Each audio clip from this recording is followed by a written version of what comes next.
Coucou tout le monde! Aujourd'hui j'avais envie de vous parler d'objets zéro déchet qui m'ont déçu. Alors cette vidéo fait suite à une précédente vidéo que je vous ai faite il y a quelques semaines sur mes objets zéro déchet favoris, puisque c'est vrai que j'ai eu l'occasion de tester pas mal de produits plutôt écolos ces dernières années, et même si la plupart m'ont convaincue, il y en a quand même quelques-uns qui n'étaient pas à la hauteur de mes attentes, et donc aujourd'hui je vais vous parler de ceux qui m'ont déçu pour que vous puissiez peut-être vous aussi ne pas faire les mêmes erreurs que moi et ne pas les acheter, ou peut-être que vous me direz dans les commentaires que vous en êtes très content et c'est juste nos usages qui sont pas les mêmes. Mais en tout cas, j'espère que cette vidéo vous plaira. Si c'est le cas, n'oubliez pas de mettre un petit pouce et surtout n'hésitez pas à vous abonner si vous ne voulez pas rater mes prochaines vidéos. Le tout premier produit zéro déchet que j'ai testé et qui m'a beaucoup déçu, c'est l'auriculi. Alors l'auriculi, c'est un petit morceau de bambou qui a un peu la forme d'une cuillère et qui va venir en fait nettoyer les oreilles, curer les oreilles, puisqu'on va venir gratter à l'intérieur pour enlever l'excès de cérumen. Alors c'est vrai que de premier abord, ce produit est très mignon, il est très sobre, un petit morceau de bois comme ça avec une petite perle, très joli, et pourtant à l'usage, eh bien je ne le trouve pas du tout pratique et agréable à utiliser. Déjà, je trouve que il est assez dur, c'est-à-dire que dans l'oreille, c'est rigide, ça peut faire un petit peu mal. Si on l'utilise mal, on peut aussi se faire mal. C'est très très fin, donc on peut des fois aller un peu trop loin par accident et là encore se faire mal. Donc déjà de ce point de vue-là, je trouve pas ça pratique. En plus de ça, vu que c'est en bois, eh bien si le produit n'est pas parfaitement poncé ou si on s'accroche un petit peu, eh bien il peut y avoir des petits éclis, des petits morceaux de bois qui dépassent. Et même si ça ne se voit pas des fois à l'œil nu ou au toucher avec le doigt, eh bien à l'intérieur de l'oreille, on va sentir que ça griffe un petit peu et là encore ça peut faire mal. Je trouve que voilà, moi quand j'utilisais, c'était pas du tout agréable, c'était pas doux, ça griffait un petit peu. Et puis enfin, je trouve qu'en termes d'utilisabilité de manière globale, c'est pas le plus efficace. Je trouve que voilà, il faut avoir peut-être la technique, j'ai peut-être pas la bonne technique, mais il faut venir vraiment un peu racler l'oreille. Et puis selon l'angle de l'oreille, ça marche pas toujours très bien. Donc voilà, c'est un produit qui pour le coup ne m'a pas du tout convaincu. J'ai essayé d'utiliser pendant à peu près je dirais 2-3 semaines, ouais, plusieurs semaines, mais je me suis vite rendue à l'évidence que ça ne me correspondait pas. Et c'est vrai que j'ai rapidement découvert le Last Swab, qui est un coton-tige réutilisable avec des embouts en silicone qui ressemblent un petit peu plus à un coton-tige traditionnel. Et là, pour le coup, ça a été le coup de cœur. Donc, j'ai vite relégué l'auriculi au rang de petites choses que je ne réutiliserai pas. Mais c'est vrai que voilà, c'est un produit qui pourrait être sympa, mais qui personnellement ne m'a pas convaincue. J'ai également testé plusieurs protections menstruelles réutilisables et à part les culottes de règles, j'ai été pas mal déçue. Alors j'avais commencé avec les serviettes réutilisables, les serviettes donc lavables, et c'est vrai que ça a été la plus grosse déception que j'ai pu avoir. En fait, ce sont des serviettes donc en tissu que l'on va venir appliquer au fond d'une culotte, qu'on va venir attacher avec des boutons pression et qui voilà est censé récolter le sang et donc on change de protection toutes les quelques heures comme une serviette hygiénique classique. Sauf que pour moi, ça ne m'a pas convaincue du tout. Tout d'abord, je trouve ça hyper inconfortable. C'est vrai que en plus de l'épaisseur de la culotte, de la protection de la serviette hygiénique en tant que telle, il y a l'épaisseur du système d'attache, donc soit des pressions ou des fois du scratch. Mais donc du coup, c'est vrai que c'est épais, donc on le sent. Ce qui fait que dès que je marchais avec, eh bien je la sentais à chaque pas, à chaque mouvement. Je sentais qu'il y avait quelque chose entre mes jambes, donc c'était pas du tout agréable. En plus de ça, c'était quelque chose qui n'était pas super bien fixé à la culotte puisqu'il n'y a pas de système d'autocollant comme ce qu'on peut avoir sur les serviettes jetables.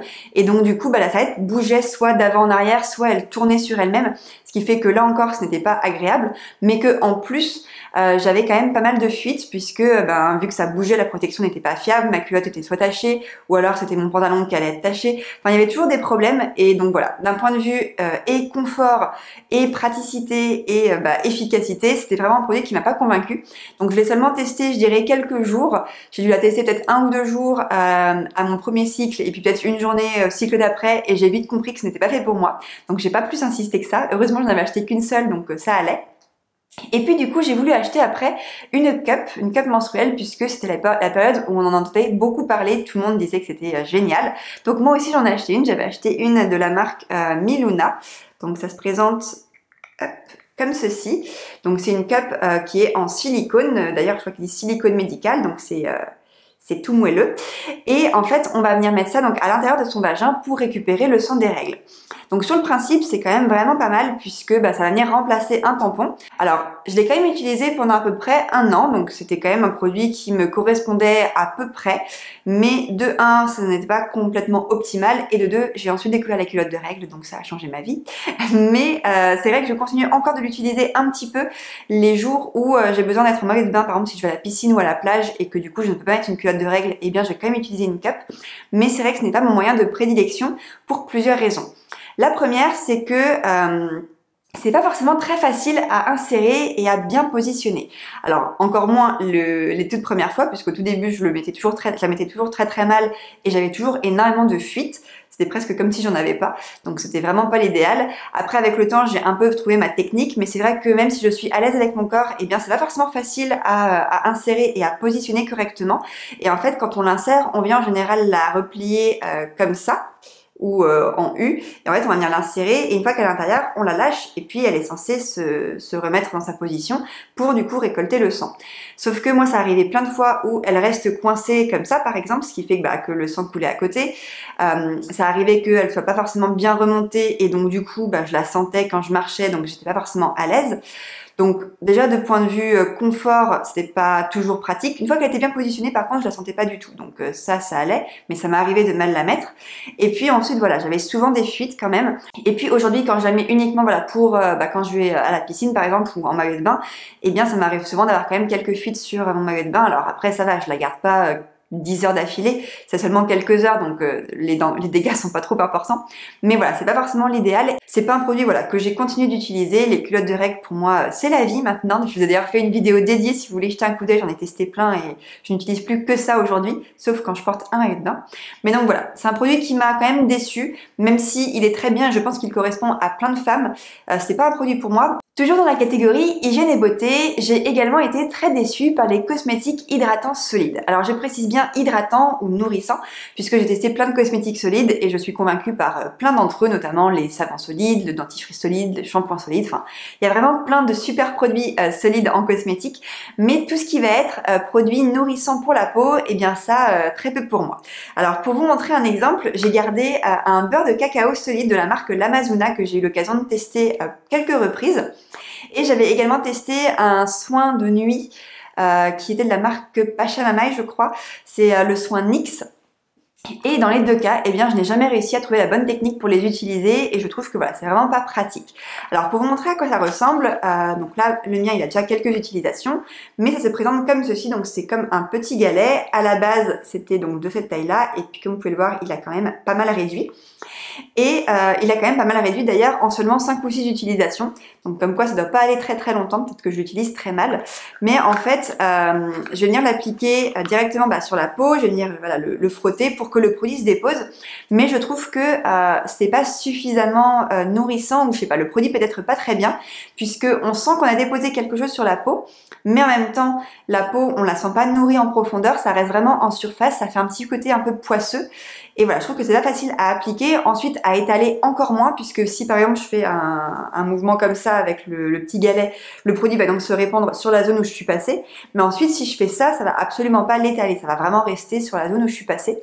Donc je trouve que c'est pas pratique, le galet a peut-être aussi beaucoup fondu parce que je fais ça sur toutes les zones de mon corps, donc vraiment faut pas que j'oublie un petit endroit pour que ça passe partout.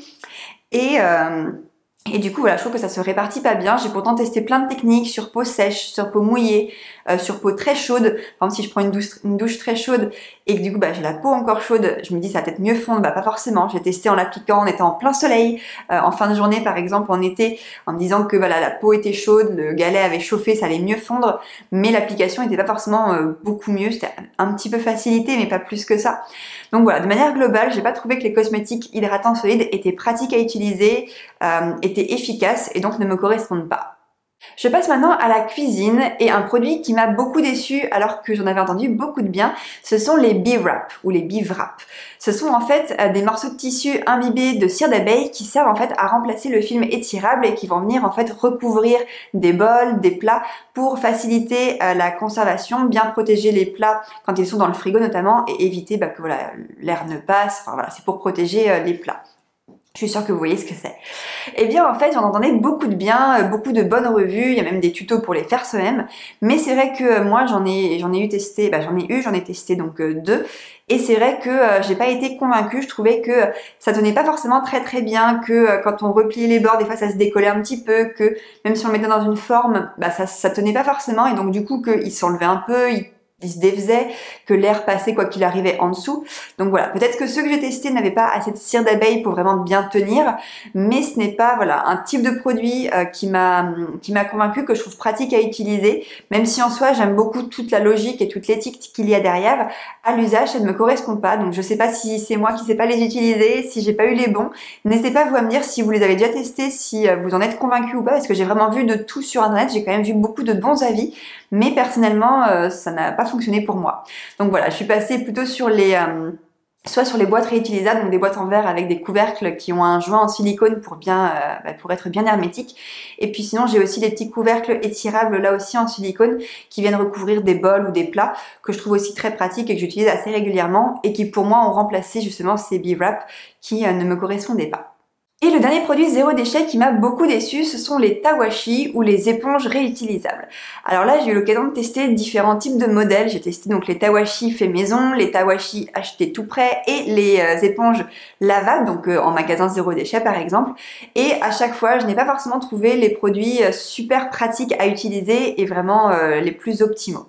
Alors en termes on va dire d'usage, je trouve que déjà le tawashi a une forme qui est forcément un peu différente, il est moins épais et il se tient moins qu'une éponge, c'est un peu comme si on l'avait avec un chiffon. Donc je trouve que déjà c'est un peu moins efficace en termes de à tenir, je sais pas, faut le tenir différemment, c'est voilà, moins pratique à mon goût. En plus, il n'y a pas la face qui va venir gratter, donc du coup il faut utiliser la brosse en complément, et des fois, même si une assiette par exemple n'est pas très sale, quand il y a des choses qui sont un petit peu collées au fond, du coup il faut prendre et la brosse et le tawashi, donc je trouvais pas ça super pratique. En plus, voilà, je trouve que à l'usage, ça garde moins ça fait moins mousser le produit vaisselle, ça dégraisse un peu moins, je sais pas. J'ai pas aimé vraiment cet usage. J'ai également testé les éponges lavables plus classiques qui sont avec à l'intérieur, je pense, un morceau de mousse et au-dessus du tissu. Alors j'en ai testé une qui avait un côté un peu éponge et un côté un peu toile de jute pour faire le côté grattant. Et c'est vrai que même s'il y avait un peu du mieux, et bien en fait, bon déjà le côté grattant n'était pas super grattant, mais ça suffisait pour ce que je voulais faire. Mais pareil, je trouvais que à l'usage c'était pas très pratique, elle se tenait pas forcément bien en main.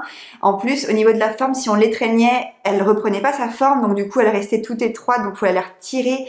Et voilà, je trouvais qu'à l'usage c'était quand même moins pratique, et j'ai trouvé sur le site de La Fourche où je fais mes courses en ligne des éponges qui sont naturelles et qui ont le côté grattant avec des coques de noix, et qui du coup font très bien l'affaire, donc finalement j'utilise ça, parce que voilà, je trouve que les éponges lavables, même si ça a une très belle éthique, je pense que c'est pas adapté à tous les types de vaisselle, hein. Peut-être que si c'est des vaisselles toutes simples où il n'y a pas du tout de crasse, ça va, c'est juste pour passer un petit coup avec le produit vaisselle, pourquoi pas, mais dès qu'il s'agit de frotter un petit peu plus, que ce soit une assiette où il y a des choses qui sont un peu collées, ou même une casserole ou une poêle, eh bien je trouvais que ça l'avait pas assez, il fallait vraiment frotter super fort pour que ça parte, et puis voilà, je trouvais que le produit vaisselle moussait un peu moins dessus, que l'éponge reprenait pas forcément sa forme, ou en tout cas avait pas une forme pratique. J'ai testé, mais ce n'est pas quelque chose qui me correspond. Donc voilà, c'est les 5 objets zéro déchet qui m'ont déçu. Alors après, je trouve que vu le nombre de produits que j'ai testés durant ma vie en produits écologiques, 5 produits qui m'ont déçu, ce n'est quand même pas tant que ça, et on peut pas être convaincu partout. En tout cas, j'espère que cette vidéo vous a plu. N'hésitez pas à me dire en commentaire si vous avez des avis similaires ou différents des miens. C'est vrai que en fonction des usages, on peut avoir des produits qui nous plaisent beaucoup ou alors ne nous correspondent pas du tout. Donc je serais curieuse de savoir si vous avez le même avis que moi, ou si au contraire il y a des produits que moi j'ai trouvé très décevants et qui vous correspondent. C'est toujours intéressant de pouvoir comparer les avis. En tout cas, moi je vous souhaite une très bonne journée et je vous dis à très bientôt pour la prochaine vidéo. Bye!